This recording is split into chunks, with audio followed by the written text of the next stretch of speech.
சிவாய நமக. அனைத்து சகோதர சகோதரிகளுக்கும் எனது அன்பான வணக்கம். நான் ஜோதிடர் எஸ்கே வாணி சுந்தர்ராஜன். லைஃப் பார்த்திங்கன்னா நம்ம எல்லாருக்கும் எப்பயுமே ஒரே மாதிரி போகிறது கிடையாது. நம்ம ஒவ்வொரு வயசை கடக்கும் போதும் பலவிதமான மாற்றங்கள், ஏற்றத்தாழ்வுகள் அப்படிங்கிற விஷயம் இருக்கும்.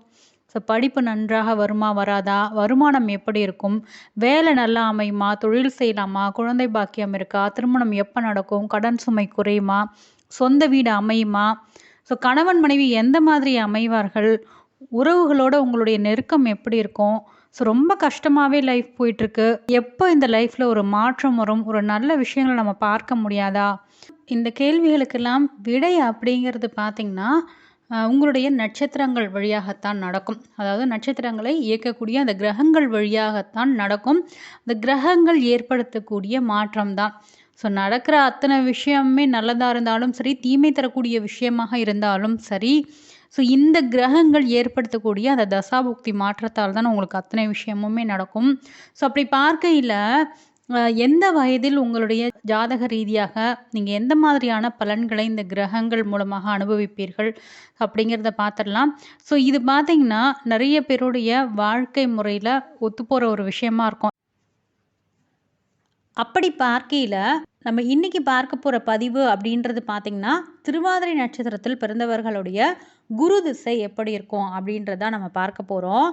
திருவாதிரை நட்சத்திரக்காரர்களுக்கு ராகு திசைக்கு அடுத்து வரக்கூடிய 2ஆம் திசை அப்படிங்கிறது பார்த்திங்கன்னா குரு திசை. அது ராகு திசை அப்படின்றது பார்த்திங்கன்னா ஒரு ரோலர் கோஸ்டர் பயணம் மாதிரி தான். ஸோ அது முடிஞ்ச பின்னாடி வரக்கூடிய இந்த குரு திசை பார்த்திங்கன்னா உங்களுக்கு லைஃப்பில் ஒரு பெரிய ஸ்டெபிலிட்டி கொடுக்கக்கூடிய ஒரு திசையாக இருக்கும். அதாவது குரு திசையினுடைய மொத்த கால அளவு அப்படின்றது பார்த்திங்கன்னா 16 வருஷம். அப்போது சந்திரன் உங்களுடைய நட்சத்திரத்தில் எந்த நட்சத்திர பாதத்தில் இருக்கின்றாரோ அதை பொறுத்து ஒவ்வொருவருக்கும் அந்த கால அளவு அப்படின்றது வேறுபடும்.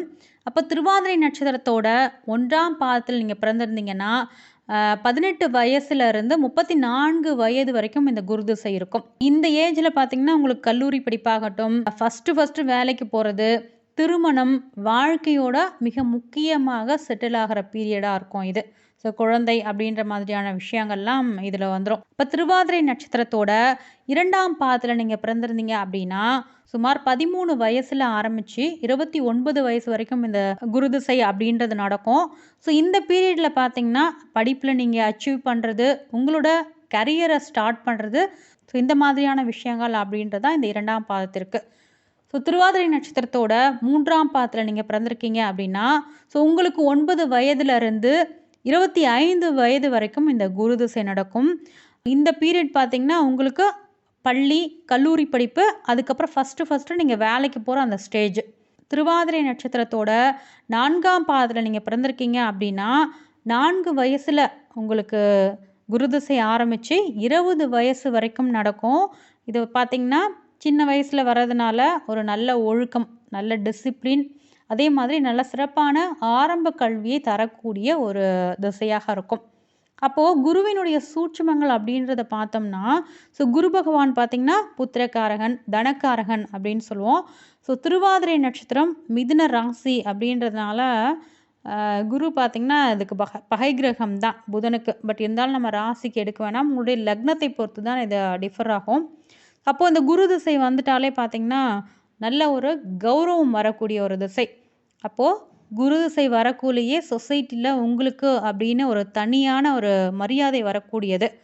ஸோ மற்றவங்க பார்த்திங்கன்னா உங்களை ஒரு அட்வைசராக பார்க்குறது, நல்ல ஒரு ரெஸ்பான்சிபிள் பர்சனாக உங்களை பார்ப்பாங்க.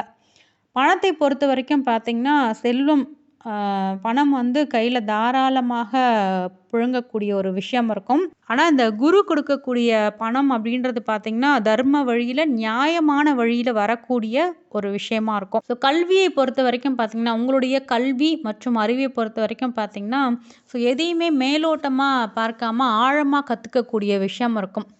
அதே மாதிரி நிறைய குழந்தைங்களுக்கு மறைபொருள் ரகசியங்கள் அது பிடிக்கும். அதே மாதிரி ஜோதிடம், ஸோ வேதம், சட்டம், டீச்சிங் லைனில் இருக்கிறவங்களுக்கு இந்த குரு திசை அப்படின்றது சாதகமான ஒரு காலகட்டமாக இருக்கும். திருமணம் ஆகாமல் இருக்கிறவங்களுக்கு திருமணம் ஆகக்கூடிய ஒரு விஷயம் இருக்கும். அதே மாதிரி ஒரு புத்திரக்காரகன் அப்படின்றதுனால குழந்தை பாக்கியத்தையும் தரக்கூடிய ஒரு விஷயம் இங்கே இருக்குது. ஏன்னா குரு அப்படின்றவர் பார்த்திங்கன்னா சுபகிரகம். சுப விஷயங்கள் எல்லாமே நடக்கக்கூடிய காலகட்டம் இது. அப்போது இந்த வயசில் எந்த மாதிரியான மாற்றங்கள் நடக்கும் அப்படின்றது பார்த்திங்கன்னா, நல்ல டிசிப்ளினாக இருக்கும். ஸோ ராகு திசையில் பார்த்திங்கன்னா, ஒரு மாதிரியாக பயங்கர அடமெண்ட்டாக இருந்த குழந்தைங்க கூட பார்த்திங்கன்னா, ஸோ இந்த குரு திசையில் அப்படியே சேஞ்ச் ஆகிடுவாங்க. அதாவது எப்படி இருந்த நீ இப்படி மாறிட்டன்னுலாம் சொல்லுவோம் பார்த்தீங்களா? ஸோ அந்த மாதிரியான ஒரு சேஞ்சஸ் டோட்டலாக எதிர்பார்க்க முடியாத ஒரு சேஞ்சஸை வந்து இந்த குரு திசை தரும் அந்த குழந்தைக்கு. ஸோ குரு ரொம்ப நல்லா இருந்தார் அப்படின்னா, ரொம்ப சிறப்பான பலன்கள் அப்படின்னு எடுத்துக்கலாம். ஸோ அப்போது குரு திசை வந்தவுடனே ரொம்ப டீசெண்டாக, ரொம்ப அமைதியாக, ஒரு ஜென்டில்மேன் ஆகக்கூடிய ஒரு விஷயம் இருக்கும். கல்வியை பொறுத்த வரைக்கும் பார்த்திங்கன்னா, ஸோ நல்லா பெருசாக படிக்கணும் அப்படின்ற எண்ணம் மனசில் இருக்கும். ஸோ நிறைய பேருக்கு பார்த்திங்கன்னா, இந்த திசையில் வெளிநாடு போகக்கூடிய ஒரு வாய்ப்பு அப்படின்றது இருக்கும். உயர்கல்வி பிஹெச்டி வரைக்கும் படிக்கக்கூடிய வாய்ப்பை வந்து குரு தருவார், குரு நல்லா இருந்தார் அப்படின்னா. ஸோ 9, 11ஆம் இடங்களில் குரு ஆட்சி உச்சமாக இருந்தால் இன்னும் சிறப்பான பலன்களை தருவார். அப்போ ஒரு நல்ல கௌரவமான வேலை கிடைக்கக்கூடிய விஷயம் அப்படின்றது இருக்கும். ஆஃபீஸ்லேயே பார்த்திங்கன்னா, நீங்கள் சொல்கிறது தான் உங்கள் பேச்சை கேட்டு மதிக்கக்கூடிய ஒரு விஷயம் இருக்கும். ஸோ நீங்கள் சொல்கிறது தான் சட்டம் அப்படின்ற மாதிரியெல்லாம் இருக்கும். ஆன்மீகத்தை பொறுத்த வரைக்கும் பார்த்திங்கன்னா, ராகு திசையில் ஒரு மாதிரி இருப்பீங்க. பட் இந்த குரு திசையில் பார்த்திங்கன்னா, கடவுள், இறைபக்தி அப்படின்ற மாதிரி மனசு மாறிடும். அப்போது திடீர்னு ஆன்மீக பயணங்கள் மேற்கொள்ளக்கூடிய விஷயங்கள் எல்லாமே இருக்கும். குலதெய்வத்தினுடைய அருள் முழுதாக கிடைக்கும். ஹெல்த்தை பொறுத்த வரைக்கும் ஒருத்தருக்கு ஒபிசிட்டி வருது அப்படின்னா, அதுக்கு காரகிரகம் அப்படின்றது குரு தான். அப்போ கொஞ்சம் குண்டாகக்கூடிய வாய்ப்புகள் அப்படின்றது இருக்கும். சிலவங்களுக்கு பார்த்திங்கன்னா, இந்த இளமையான வயசில் கூட தொப்பை விழக்கூடிய ஒரு விஷயங்களும் இருக்கும். ஸோ கரெக்டான ஃபுட்டு எடுத்துக்கணும். நெய்யெல்லாம் வந்து இப்போ தான் அதிகமாக சாப்பிடணும் அப்படின்னு எல்லாமே தோணும். ஸோ அதெல்லாமே வந்து கொஞ்சம் கண்ட்ரோல் பண்ணிக்கோங்க. ஸோ அப்போ குருவை பொறுத்த வரைக்கும் லக்னத்திற்கு எந்த இடத்துல இருந்தால் அந்த குரு நன்மை செய்வார் அப்படின்றத பார்த்திங்கன்னா, ஸோ குருவை பொறுத்த வரைக்கும் திரிகோணங்களில் இருக்கிறது அப்படின்றது சிறப்பான விஷயம். அதாவது 1, 5, 9 ஸோ இந்த இடங்களில் குரு இருக்கக்குள்ள நல்ல ஒரு அதிர்ஷ்டம் நிறைந்த ஜாதகர் அப்படின்னு சொல்லலாம். ஸோ இது மட்டும் இல்லாமல் குரு 2ஆம் இடத்துல இருக்கிறது அப்படின்றது சிறப்பு. ஏன்னா 2ஆம் இடம் அப்படின்றது தனத்தை சொல்லக்கூடிய இடம். தனக்காரகன் அந்த இடத்துலையே இருக்கிறது அப்படின்றது சிறப்பான விஷயம். அடுத்தது பார்த்திங்கன்னா 11ஆம் இடத்துல இருக்கிறது, 7ஆம் இடத்துல இருக்கிறது. ஸோ இது எல்லாமே வந்து ஒரு நல்ல விஷயங்களை கொடுக்கும். அதே மாதிரி பூர்வ புண்ணியம் பலமாக இருக்கக்கூடிய ஒரு அமைப்பு, நல்ல புத்திசாலித்தனம், நல்ல குழந்தைகள் மற்றும் தெய்வ அருள் கிடைக்கக்கூடிய வாய்ப்புகள் உண்டு. இப்போ 4, 7, 10 என்று சொல்லக்கூடிய கேந்திரத்தில் குரு பகவான் இருக்கக்குள்ள நல்ல சுகமான வாழ்க்கை கிடைக்கிறது, நல்ல வாழ்க்கை துணை, நல்ல லைஃப் பார்ட்னர் வந்து ரொம்ப பக்தி மிக்க ஒரு லைஃப் பார்ட்னராக கிடைக்கக்கூடிய விஷயங்கள் எல்லாமே இருக்கும். ஸோ 2, 11ஆம் இடங்களில் குரு இருக்கக்குள்ள தனக்காரகன் இல்லைங்களா, நல்ல பணத்தை வாரி வழங்கக்கூடிய வாய்ப்பு இருக்குது. ஸோ ஃபேமிலியில் பார்த்திங்கன்னா, ரொம்ப மகிழ்ச்சியும் தொழிலில் லாபமும் கிடைக்கக்கூடிய ஒரு விஷயம் இருக்குது. பொதுவாகவே குரு பார்த்திங்கன்னா சுபகிரகம். அதனால் அவர் இருக்கிற இடத்தை விட பார்க்குற இடத்திற்கு தான் வந்து மதிப்பு அப்படின்றது அதிகம். குருவிற்கு பார்த்திங்கன்னா 3 பார்வைகள் உண்டு, 5, 7, 9. ஸோ இந்த 3 பார்வைகளில் குரு எந்த இடத்தை உங்களுடைய லக்னத்திலிருந்து எந்த வீட்டை பார்க்கின்றாரோ, ஸோ அந்த வீட்டினுடைய பலன்கள் அப்படின்றது உங்களுக்கு அதிகமாக இருக்கும். ஸோ அந்த பலன்கள் சிறப்பு பலனாக உங்களுக்கு நடக்கும். குருவை பொறுத்த வரைக்கும் எந்த இடத்துல இருக்கக்கூடாது அப்படின்றத பார்த்திங்கன்னா, ஸோ தீமையான பலன்கள் கொடுப்பாருன்னா 6, 8, 12ஆம் இடம் என்று சொல்லக்கூடிய மறைவு ஸ்தானங்களில் குரு இருக்கக்குள்ள ஸோ பொருளாதார தடைகளை கொடுக்கறது, கடன் தொல்லைகளை கொடுக்கறது, இல்லை ஆரோக்கிய குறைபாடுகளை ஏற்படுத்துறது இந்த மாதிரி இருக்கும். நிறைய பேர் பார்த்திங்கன்னா, ஒரு படிப்பை டிஸ்கண்டினியூ பண்ணிடுறது, இல்லை வேலை சரியாக கிடைக்காம போகிறது எல்லாமே குரு சரியில்லை அப்படின்னு நீங்கள் எடுத்துக்கலாம். மகரத்தை பொறுத்த வரைக்கும் குருவிற்கு பார்த்திங்கன்னா நீச்ச வீடு, இந்த மகர ராசியில் தான் குரு பலவீனம் அடையக்கூடிய ஒரு விஷயம் இருக்குது. ஸோ இங்கே குரு இருந்து உங்களுக்கு அந்த குழந்தைக்கு திசை நடைபெறுது அப்படின்னா, எடுக்கிற காரியங்களில் தடைகள் இருக்கும். அதே மாதிரி மரியாதை குறைவு, அந்த திசையை வந்து கரெக்டாக இருக்காது. எந்த லக்னங்களுக்கு குரு பகவான் நன்மையை செய்வார் அப்படின்னு பார்த்தோம்னா, குருவை பொறுத்த வரைக்கும் பார்த்திங்கன்னா செவ்வாய்க்கு நண்பர், சந்திரன், சூரியன் இந்த கிரகங்களுக்கு நண்பராக வரக்கூடியவர். அப்போது மேஷம், விருச்சகம் லக்னத்தை எடுத்துக்கிட்டோம் அப்படின்னா, குரு வந்து செவ்வாயினுடைய நல்ல நண்பர். அப்போது நல்ல பாகியத்தை தரக்கூடிய விஷயம், தொழில் யோகத்தை செய்யக்கூடிய விஷயங்கள் எல்லாமே இருக்கும். ஸோ கடகத்தை எடுத்துக்கிட்டோம் அப்படின்னா, குரு கடகராசியில் உச்சம் பெறக்கூடியவர்.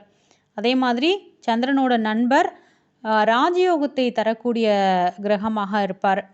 ஸோ சிம்ம லக்னத்தை பொறுத்த வரைக்கும் சூரியன் லக்னத்திற்கு 5ஆம் அதிபதியாக வரக்கூடியவர். ஸோ அப்போது நல்ல புத்திசாலித்தனம் புகழை தரக்கூடிய ஒரு விஷயத்தை பண்ணுவார். தனுசு மீனம் லக்னங்களை பொறுத்த வரைக்கும் ஸோ குருவினுடைய சொந்த லக்னங்கள் தனுசுக்கும் மீனத்துக்கும் பார்த்திங்கன்னா குரு தான் அதிபதி.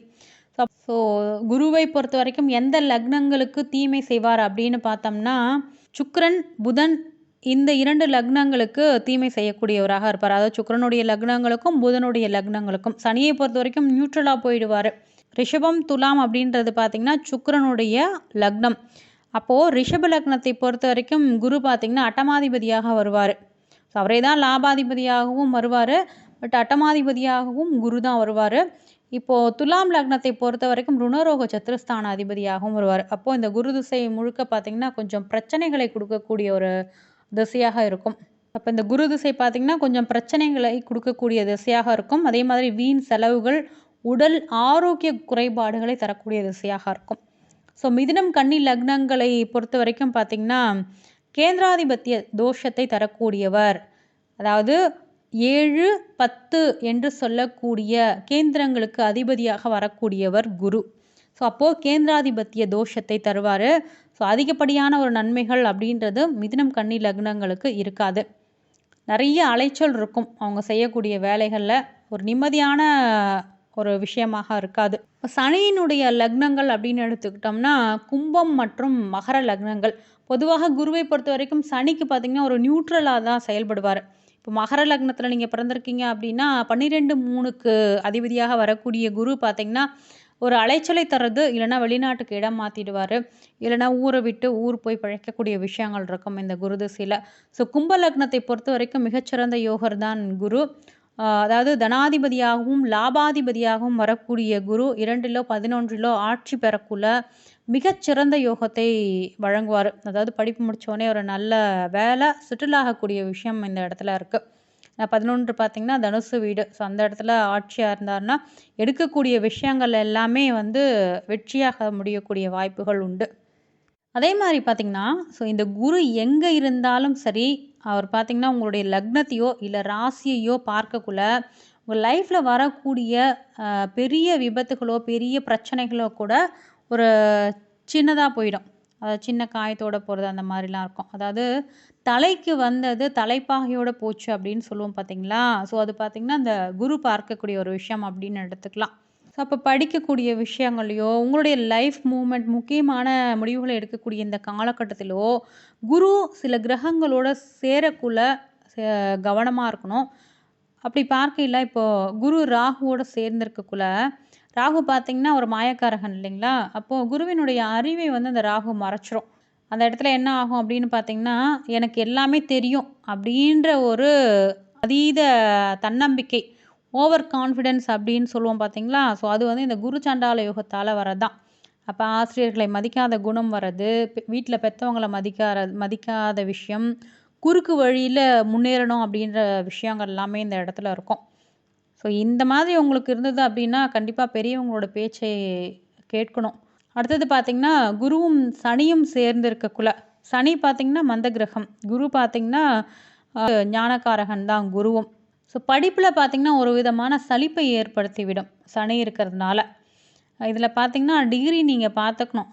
குருவும் நேருக்கு நேராக பார்த்து கொள்ளக்கூடிய விஷயம் இந்த மாதிரியான ஒரு விஷயத்தை ஏற்படுத்தும். ஒரே கட்டத்தில் சனி குரு இருந்து பட் டிகிரி விலகி 10 டிகிரிக்கு மேலே விலகி இருந்தாங்க அப்படின்னா அந்த பிரச்சனை உங்களுக்கு இல்லை. இன்னொன்று என்னென்னா குரு சனி சேரக்குள்ளே அந்த இடத்துல பிரம்மஹத்தி தோஷம் அப்படின்ற ஒரு அமைப்பும் இருக்குது.